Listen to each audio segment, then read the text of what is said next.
The ranking of NIIT amongst the top 15 computer education companies in the world is a matter of pride, not just for NIIT but for the country, because it's the only company in the IT sector, not just in training, whether it is hardware, software, services, the only company which has figured in the top 15 in the world.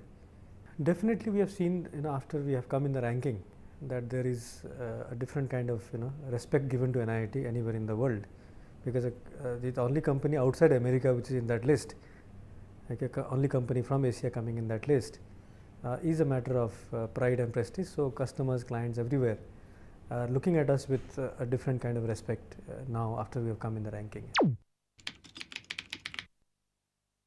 See what happened in the past when there was too much of this boom, particularly fueled by the growth of dot-coms all over the world. Many people started taking shortcuts.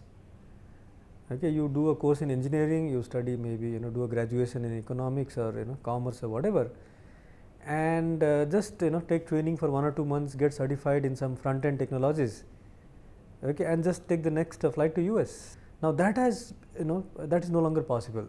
That in fact was never the right thing to do, unless you had a complete and comprehensive range of knowledge. To enter into profession was not correct.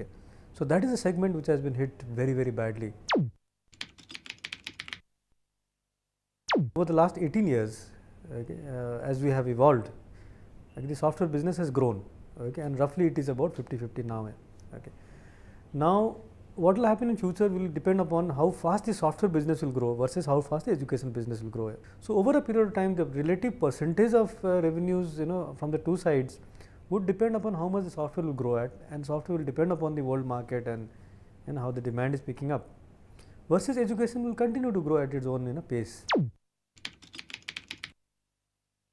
A couple of years back, when India became a 50-year-old democracy, we conducted a very interesting experiment. Our R&D did that, which is now become very famous as a hole in the wall experiment, where next to our office, right on our wall, we cut a hole. In that hole we put up a computer, so that the other side is a big slum, and the children in that slum can actually come and use that computer. So we just put it up. It was connected to the internet. Then we thought that this was one interesting experiment in what we are calling it non-invasive education. So we replicated this across 60-70 places in very, very remote villages in UP and in the North India, and our R&D very closely monitored what is happening over there, and the results were very, very encouraging.